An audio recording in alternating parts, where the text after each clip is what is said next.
Hello दोस्तों। मैं सुप्रिया आप लोगों को Supriya education hub YouTube channel पे स्वागत करती हूँ।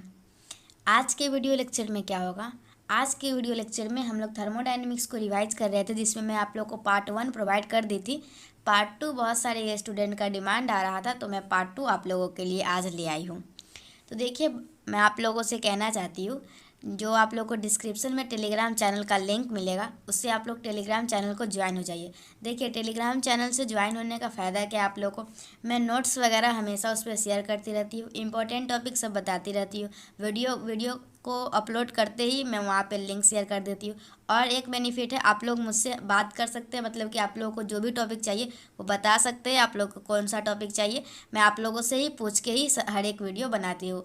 जैसे कल मुझे रात में बोला गया था मोलर हीट कैपेसिटी का वीडियो चाहिए, तो मैं मतलब कि थर्मोडायनेमिक्स का पार्ट 2 चाहिए, तो मैं आज थर्मोडायनेमिक्स का पार्ट 2 बना रही हूँ। उसी तरीके से आप लोग भी टेलीग्राम चैनल को ज्वाइन हो जाइए, और जो भी चाहिए होगा आप लोग मुझे टेलीग्राम पे बोल सकते हैं, मैं आप लोग के लिए वो वीडियो बना दूँगी। तो चलिए आज का क्लास स्टार्ट करते हैं। Molar heat capacity of gases तक पढ़ लिए थे हम लोग। ओके, ये सी भी इक्वल टू हम लोगों का क्यू अपन एन डेल्टा टी होता है, और सी पी हम लोगों का क्यू अपन एन डेल्टा टी होता है।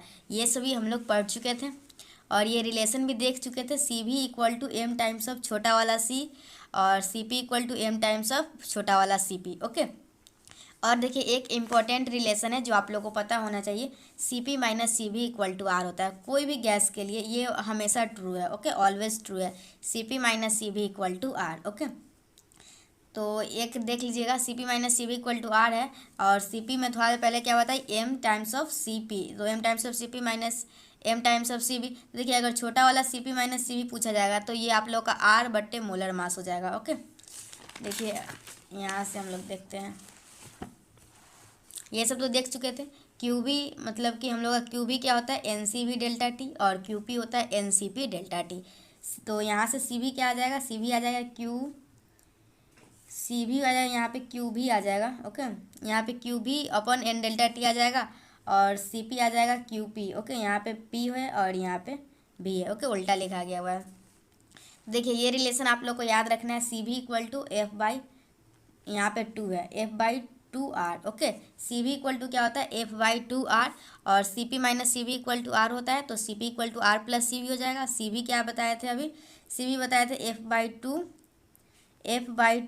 To into R. ओके, यहाँ पे 2 है, तो यहाँ आर कॉमन ले लीजिएगा तो 1 प्लस एफ बाई 2 हो जाएगा। तो ये सी बी और सी पी दोनों याद रखना है।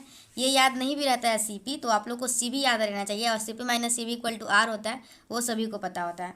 और एफ क्या होता है, एफ आप लोग का होता है डिग्री ऑफ फ्रीडम। तो आप लोग के जो ऑनर्स पेपर हुआ था ना, उसमें डिग्री ऑफ फ्रीडम के बारे में पूछा गया था, और आप लोग के गेस पेपर में भी दिया हुआ है। ओके, डिग्री ऑफ फ्रीडम के बारे में हर एक जगह पूछा जाता है, तो देख लीजिए। देखिए, मोनो एटॉमिक के लिए डिग्री ऑफ फ्रीडम 3 होता है, डाई एटॉमिक के लिए डिग्री ऑफ फ्रीडम 5 होता है, और पॉली एटॉमिक के लिए डिग्री ऑफ फ्रीडम 6 होता है। ओके, तो आप लोग को ये तीनों याद रहना चाहिए। और गामा क्या होता है आप लोग का, गामा होता है C P by C B. तो देखिए, एक चार्ट दिखाना चाहती हूँ। मोनो एटॉमिक के लिए डिग्री ऑफ फ्रीडम होता है 3, सी बी होता है F by 2 R, C P होता है 5/2 आर, और gamma C P by C B equal to है। देखिए, आप लोग गेस पेपर में पूछा गया था गामा फॉर डायोटॉमिक, तो देख सकते हैं गामा फॉर डायोटॉमिक क्या है, 1.4। और आप लोग को डिग्री ऑफ फ्रीडम 356 करके याद रखिएगा, बस 356 कहीं पे लिख लीजिए और याद कर लीजिए 356। जैसे बहुत सारा नंबर याद किए होंगे, उसी तरीके से 356 भी याद कर लीजिए।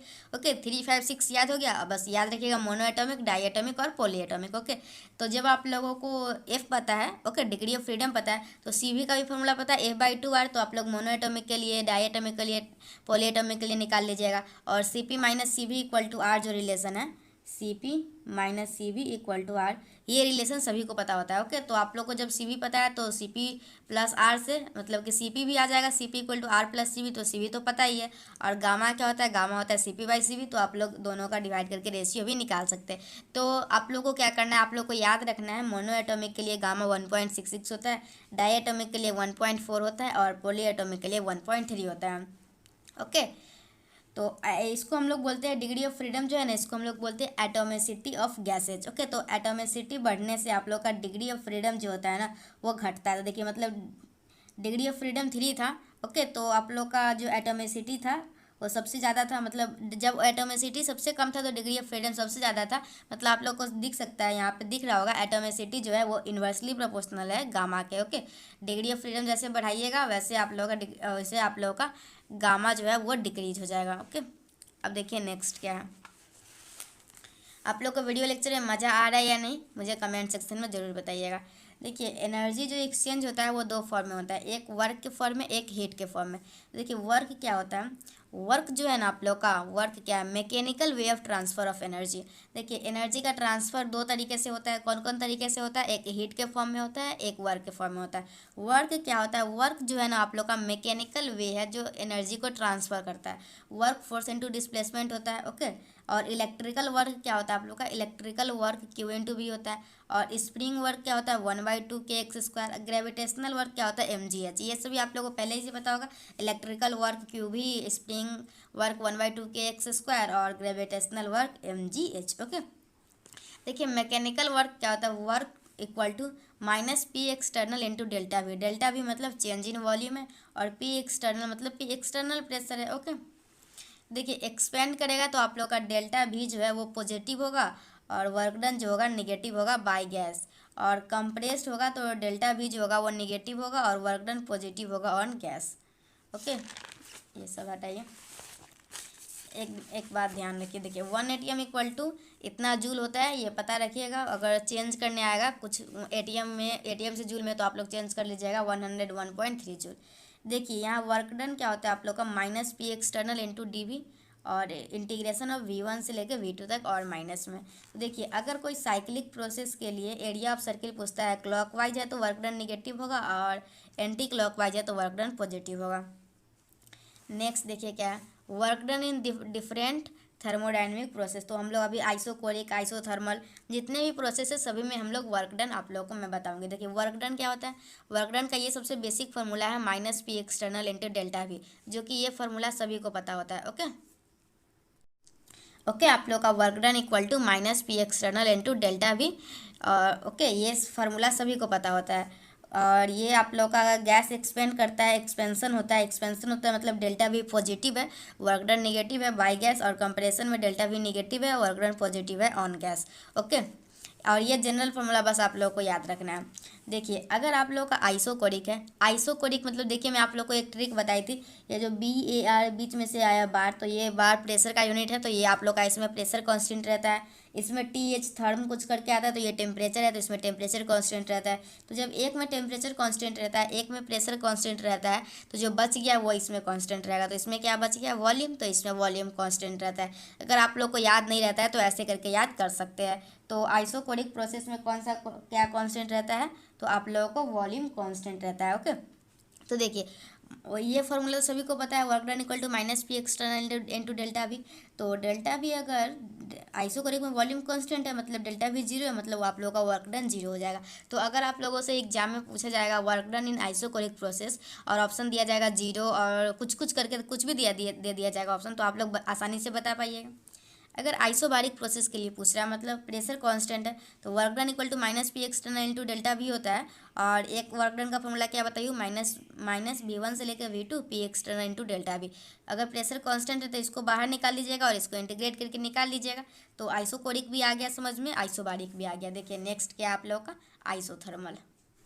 देखिए आइसोथर्मल में क्या होता है, टेम्परेचर कांस्टेंट रहता है। तो देखिए रिवर्सिबल के लिए क्या होता है, रिवर्सिबल के लिए आप लोग का फॉर्मूला है माइनस NRT लॉग। देखिए ये क्वेश्चन जो है ऑनर्स पेपर में आया था आइसोथर्मल के लिए, एक आइसोथर्मल के लिए आया था और एक आया था शायद एडियाबैटिक के लिए। ओके, तो उसका वर्क डन का फॉर्मूला क्या होता है, तो देखिए आप लोग भी ध्यान रखिए क्या होता है। वर्क डन का फॉर्मूला होता है आप लोग का minus NRT log V2/V1। Okay, देखिए अगर बेस ई है ना, ई लॉग बेस ई है ना, तो ई से आप लोग को 10 में चेंज करने के लिए, लॉग 10 में चेंज करने के लिए बेस 2.303 से मल्टीप्लाई करना होता है। ओके, तो इसमें कुछ नया बात नहीं है, आप लोग बस ये याद रखिए NRT लॉग V2/V1। और जब यहाँ लॉग बेस ई में है तो आप लोग को अगर लॉग 10 में चेंज करना होगा, जनरली लॉग 10 का वैल्यू सबको पता होता है ना, इसलिए सभी 10 में चेंज करते हैं। तो आप लोग 10 में चेंज करने के लिए 2.303 से मल्टीप्लाई कर देते हैं। ओके, तो आप लोग को ये फार्मूला याद रखना है आइसोथर्मल के लिए वर्क डन का फार्मूला क्या होता है। अब देखिए नेक्स्ट, ये है डेरिवेशन ऑफ रिवर्सिबल के लिए। ओके, ये आप लोग का गैस एक्सपेंड करेगा, तो ये सब है, ये सब हटाइए। ये अभी जो मैं आप लोग को वर्क डन का फॉर्मूला बताई ना, उसी का डेरिवेशन है।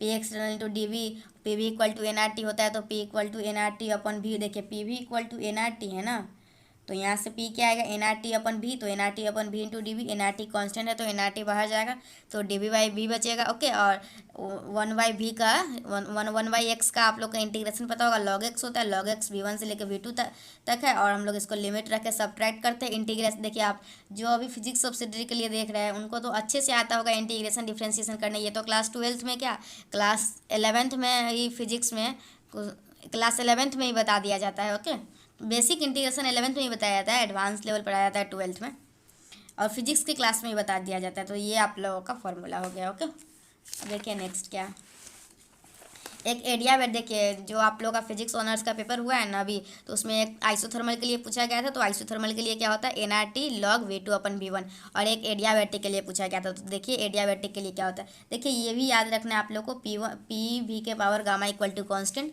मतलब पी वन वी वन के power gamma equal to P two V two के पावर गामा, ये आप लोग को एडियाबैटिक के लिए होता है। यही आप लोग का गामा इक्वल टू 1 ले लीजिएगा, तो ये आप लोगों को आइसोथर्मल के लिए हो जाएगा। ओके, तो आप लोग याद रखिएगा, क्योंकि ये भी क्वेश्चन पूछा गया था, P one V one gamma equal मतलब पी वी के power gamma equal to constant किस प्रोसेस के लिए है, तो ये आप लोग को एडियाबैटिक प्रोसेस के लिए। ओके, और एडियाबैटिक में आप लोग का हीट एक्सचेंज नहीं होता है, हीट एक्सचेंज नहीं होता है, कहने का मतलब है क्यू जो है ना वो 0 होता है। ओके, तो आप लोग इसको याद रखिएगा। और गामा जो है मोनो एटॉमिक के लिए 1.66 मैं पहले ही बताई, डाई एटॉमिक के लिए 1.4 और पॉली एटॉमिक के लिए 1.33 होता है।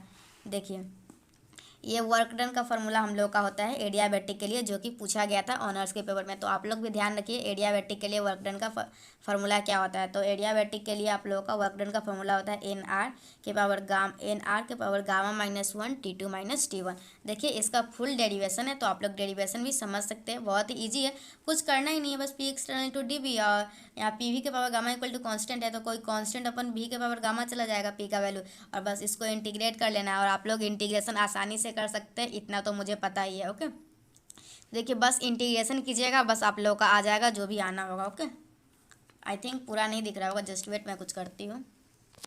अब दिख रहा होगा। देखिए जो प्रूव करना था मतलब कि वो आ गया, मतलब प्रूव क्या करना था, इस फार्मूला को डिराइव करना था।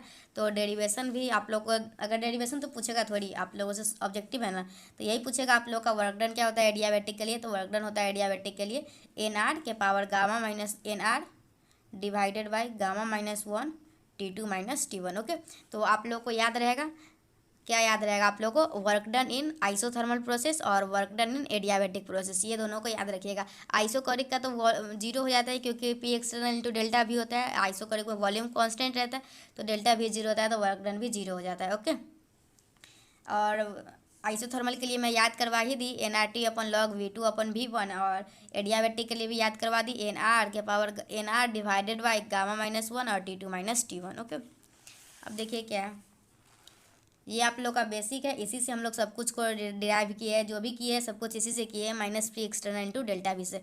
तो आप लोग को ये पता होना चाहिए। ओके, अब हम लोग देखेंगे आगे। देखिए आप लोग का फर्स्ट लॉ ऑफ थर्मोडायनेमिक्स क्या है। फर्स्ट लॉ ऑफ थर्मोडायनेमिक्स जो है आप लोग का कंजर्वेशन ऑफ एनर्जी पे बेस्ड है। तो देखिए ये भी क्वेश्चन आता है एग्जाम में, फर्स्ट लॉ ऑफ थर्मोडायनेमिक्स किस पे बेस्ड है, तो ये आप लोग का कंजर्वेशन ऑफ एनर्जी पे बेस्ड है। मतलब डेल्टा यू इक्वल टू है ना, जो भी इंटरनल एनर्जी में होगा वो हीट या फिर वर्क के फॉर्म में चला जाएगा। ओके, तो delta U equal to Q plus W, delta U जो है वो change in internal energy of system है, क्यू जो है heat given to the system है, और डेल्टा डब्ल्यू जो है वो work done on the system है। Okay, D U equal to D Q plus W. Internal energy जो होता है वो आप लोग का जितना भी एनर्जी होता है सभी का सम होता है इंटरनल एनर्जी। ओके, और देखिए इंटरनल एनर्जी के बारे में बता दूँ आप लोग को, इंटरनल एनर्जी जो होता है आप लोग का वो स्टेट फंक्शन होता है। जस्ट वेट मैं दिखा रही हूँ आप लोग को। देखिए आप लोग का इंटरनल एनर्जी के बारे में कुछ है, ये एक्सटेंसिव प्रॉपर्टी होता है जो कि अमाउंट ऑफ मैटर पे डिपेंड करता है। ये एक स्टेट फंक्शन है जो कि सिर्फ इनिशियल और फाइनल पे डिपेंड करता है, और साइक्लिक के लिए इसका डेल्टा यू जो होता है वो 0 होता है। ओके, देखिए आगे क्या है। आइडियल गैस के लिए delta U N C B delta T, ये सभी तो सही है। If temperature of ideal gas not change then internal energy not change. तो देखिए मैं एक बात बताना चाहती हूँ, इंटरनल एनर्जी सिर्फ और सिर्फ टेम्परेचर पे डिपेंड करता है। अगर टेम्परेचर चेंज नहीं हो रहा है आइडियल गैस का, तो आप लोग को इंटरनल एनर्जी भी चेंज नहीं होगा। Why internal energy of gas is said to be only kinetic energy. अच्छा, ये तो सब्जेक्टिव है ना, बस ये इतना पता होना चाहिए आप लोग का, जो इंटरनल एनर्जी जो होता है ना किसी भी सिस्टम का, सिर्फ और सिर्फ काइनेटिक एनर्जी ही होता है और कुछ नहीं होता है।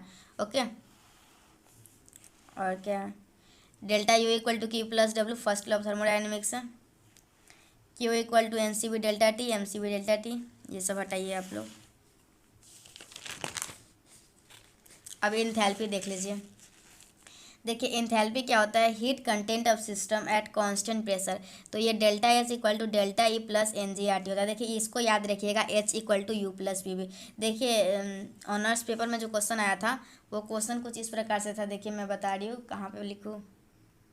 तो देखिए वो क्वेश्चन किस प्रकार से था, क्वेश्चन था देखिए, Gibbs free energy delta G जो होता है वो होता है H minus T delta S. Okay, ये गिब्स फ्री एनर्जी का फॉर्मूला सभी को पता होता है। तो लेकिन उसमें ऑप्शन कैसे दिया था, उसमें ऑप्शन कुछ अलग टाइप से दिया था। बस एच के जगह पे जो ये यहाँ पे है ना, H equal to U plus P V, तो एच के जगह पे यू प्लस पी वी लिख दिया था, you plus P we minus T delta S.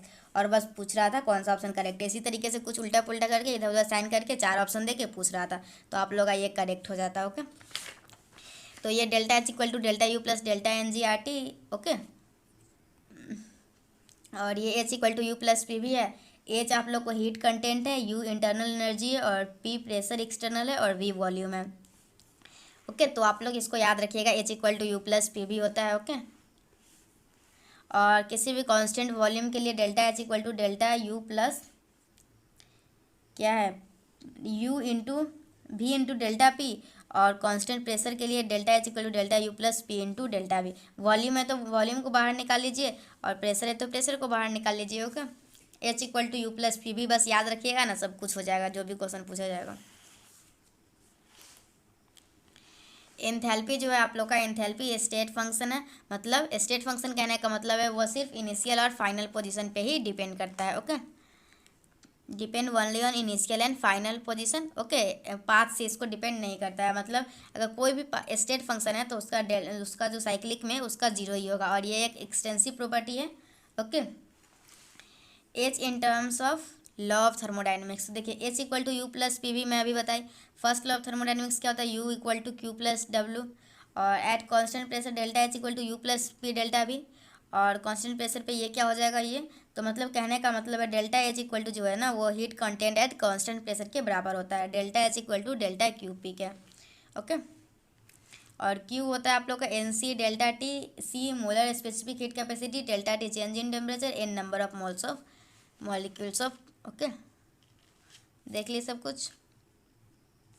देखिए आगे क्या है, आज के लेक्चर में मैं पूरा कंप्लीट कर दूंगी थर्मोडायनेमिक्स, जो भी होगा इसी में होगा। लगता तो नहीं हो पाएगा, लेकिन हाँ ट्राई ज़रूर करूँगी। ये देखिए कुछ इंथैल्पी है, और इधर इंथैल्पी है, इधर इंटरनल एनर्जी है। इंथैल्पी क्या होता है, heat content at constant pressure, मतलब delta H equal to delta Q P. और इंटरनल एनर्जी जो होता है वो delta U equal to heat content and constant volume. Okay, internal energy होता है heat content at constant volume, और enthalpy होता है heat content and constant pressure. Okay, चलिए अब हम लोग नेक्स्ट देखेंगे। हेस लॉ क्या है देख लीजिए, हेस समेशन ऑफ ऑल हीट, जितना भी है सभी को सम कर दीजिए, वही आप लोगों का हेस लॉ होता है। ओके, चलिए फर्स्ट लॉ में जो भी इम्पोर्टेंट था वो मैं बता दी। अब मैं आप लोग को सेकेंड लॉ में जो भी इम्पोर्टेंट है वो बता दूंगी, क्योंकि आप लोगों को इस चैप्टर में सबसे ज़्यादा जो क्वेश्चन एग्जाम में अभी तक पूछा गया है ऑनर्स पेपर में, वो कार्नोट साइकिल से पूछा गया है। तो कार्नोट साइकिल मैं थोड़ी देर में बता दूंगी, क्योंकि कार्नोट साइकिल का इफिशियंसी और भी कार्नोट साइकिल के बारे में बहुत कुछ पूछा गया है, तो वो भी दिखा दूँगी। पहले ये कर लेती हूँ, देखते हैं कितना टाइम तक हो जाता है। देखिए सेकेंड लॉ ऑफ थर्मोडाइनमिक्स क्या है, तो फर्स्ट लॉ ऑफ थर्मोडाइनमिक्स क्या था आप लोगों का, कंजर्वेशन ऑफ एनर्जी था। ओके, और फर्स्ट लॉ का लिमिटेशन क्या था, heat can flow from hot body to cold body but not from cold body to hot body. मतलब flow of heat, direction flow discuss नहीं किया गया था। ओके, डायरेक्शन के बारे में डिस्कस नहीं किया गया था, और फिजिबिलिटी ऑफ प्रोसेस नहीं बताया गया था, और the nature spontaneous process are reversible. Okay, सभी के सभी वर्क जो है वो हीट में बदले जा सकते हैं, लेकिन सभी के सभी हीट जो है वो वर्क में बदले नहीं जा सकते। ओके, जितना भी आप लोग वर्क कीजिएगा ना सभी को सभी हीट में बदल सकते हैं, लेकिन जितना भी हीट कीजिएगा जितना हीट रहेगा ना वो सभी को सभी वर्क में चेंज नहीं कर सकते। Okay, spontaneous and non spontaneous के बारे में फर्स्ट लॉ में डिस्कशन नहीं किया गया था। फर्स्ट लॉ देखिए, अगर कोई भी दूसरा लॉ आ रहा है मतलब पहले लॉ में कुछ ना कुछ गड़बड़ रहा होगा तभी तो नया आ रहा है, तो अगर पहले लॉ में क्या लिमिटेशन थे उसके उसी के बारे में इसमें बताया गया है। ओके, देखिए क्या है, या फिर मैं रहने देती हूँ, सेकेंड लॉ ऑफ थर्मोडायनेमिक्स नहीं बताई देती हूँ। देखिए क्या आप लोग का spontaneous and non spontaneous process.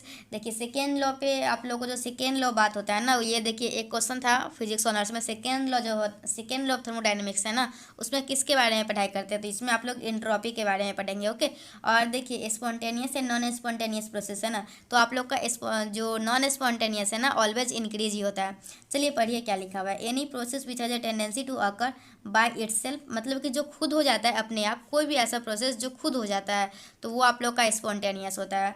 Bye proper initiation या अंडर गिवन कंडीशन, अगर वो खुद होता है by itself on its own, जैसे आप लोग sugar dissociation in water, salt, या फिर evaporation of lake, flow of heat from higher to lower temperature, diffusion of gas from higher pressure to lower pressure, और मेल्टिंग ऑफ आइस। ओके, ये आप लोग को अपने आप हो जाता है, इसके लिए किसी भी चीज़ की आप लोगों को कोई भी एक्स्ट्रा बाहर से कुछ करने की ज़रूरत नहीं होती है, तो ये आप लोग का स्पॉन्टेनियस हो जाता है।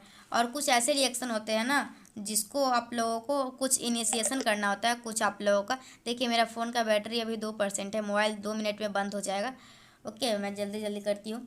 देखिए आप लोग का जो कुछ ऐसे होते हैं जिसमें प्रॉपर इनिशिएशन की आवश्यकता होती है, और कुछ देखिए वो तो स्पॉन्टेनियस के बारे में हो गया। स्पॉन्टेनियस ऐसा होता है जो खुद से हो जाए या फिर कुछ एनर्जी लगा दे तो वो हो जाए। नॉन स्पॉन्टेनियस क्या होता है, a process which has not tendency to occur on its own, मतलब ऐसा प्रोसेस जो खुद से तो नहीं होगा और कुछ थोड़ा सा एनर्जी भी दे दीजिएगा, आप लोग थोड़ा सा उसको पुश कर दीजिएगा, फिर भी वो प्रोसेस नहीं होता है, तो वो आप लोग का नॉन स्पॉन्टेनियस होता है। तो आई थिंक स्पॉन्टेनियस और नॉन स्पॉन्टेनियस के बारे में आप लोगों को अच्छी से समझ में आ गया। ओके, तो आज हम लोग क्या क्या पढ़े, फर्स्ट लॉ ऑफ थर्मोडायनेमिक्स पढ़े, और भी बहुत कुछ पढ़े, डिग्री ऑफ फ्रीडम वगैरह सब तो इसी लेक्चर में पढ़े हैं। और second law of thermodynamics start हो चुका है जिसमें आप लोग स्पॉन्टेनियस और नॉन स्पॉन्टेनियस के बारे में पढ़ चुके हैं। स्पॉन्टेनियस वो होता है जो खुद हो जाए या फिर थोड़ा सा एनर्जी देने पे हो जाए। नॉन स्पॉन्टेनियस वो होता है जो ना खुद होगा और थोड़ा सा एनर्जी भी दे दीजिएगा फिर भी वो स्टार्ट नहीं होगा। ओके, ये आप लोग स्पॉन्टेनियस नॉन स्पॉन्टेनियस के बारे में पढ़ चुके हैं। देखिए अब इस वीडियो को यहीं पे समाप्त करते हैं। आने वाले वीडियो में आप लोगों को थर्मोडायनेमिक्स पार्ट 3 में और आगे का दिया जाएगा। ओके, जिसमें कार्नोट साइकिल बहुत ही इंपॉर्टेंट है, तो उसका वीडियो अभी बनाना बाकी ही है। तो चलिए मैं इस वीडियो को यहीं पे समाप्त करती हूँ। ये वीडियो आप लोगों को कैसा लगा मुझे कमेंट सेक्शन में ज़रूर बताइएगा। ओके, तो चलिए thanks for watching my video and thanks for coming Supriya education. Okay bye, take care, पढ़ाई करते रहिएगा, आप लोग का एग्जाम बहुत ही नज़दीक है। चलिए थैंक यू, बाय।